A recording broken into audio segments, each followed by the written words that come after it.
So there was a lot of talk. You were part of the Kliq backstage. Yeah. Do you have any, how did you get involved? Is it because of Hall at this point? It was because of Hall, at first, of course. I was everywhere Scott was. So, yeah, it was just people, and they ask me this all the time on the internet, and I find it kind of weird. The Kliq is, it has become something that was monetized, that was merchandised by the WWF, or WWE, I should say now.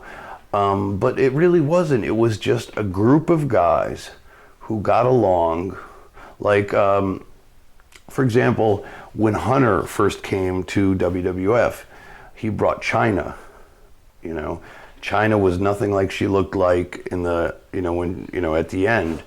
And we all traveled together. Nobody traveled, nobody wanted to travel with Hunter. It's like we all kind of stuck together, and Scott, Kevin, and Shawn, Scott Hall, Kevin Nash, Shawn Micheals, found some value in Triple H and Paul Levesque. So it's like we all kind of gravitated towards one another. Being involved with the Kliq, did that help you with your standing with the office at WWE? I don't think so. No, think it matters? No, because I didn't have as much as being a part of the Kliq or whatever. It was more of a friendship. I mean, it gets so overblown today, and it's more legend than anything else. But those guys all had assets. The 1-2-3 Kid was the 1-2-3 Kid. Razor Ramon was Razor Ramon. Nash was, Diesel was Diesel, the list goes on. Hunter was Hunter, Razor was Razor. I was still Aldo. So backstage, there was a lot of heat about the Kliq. Yes. Did you receive any because you were a bit of the newer member and the less power? Yes. A lot of heat, but I was protected.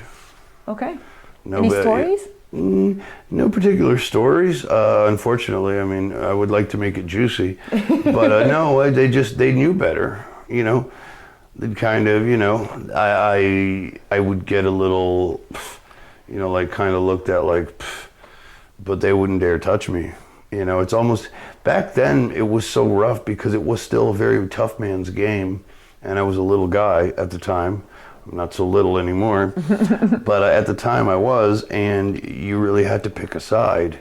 And it was still very much, if you didn't have allies, you had enemies. And because of that friendship, nobody would dare cross my path, and I was fortunate for that, at least, I understand you were backstage during the infamous curtain call moment. Yes.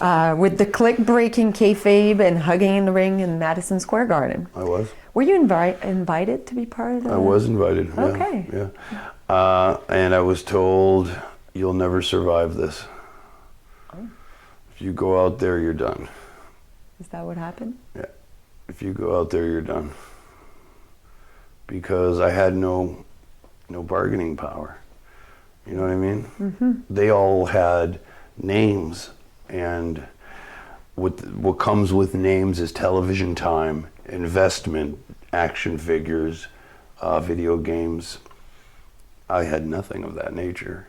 So I was easily, it would have been a cool moment for me, but if I'd have done that, I would have been gone without a job.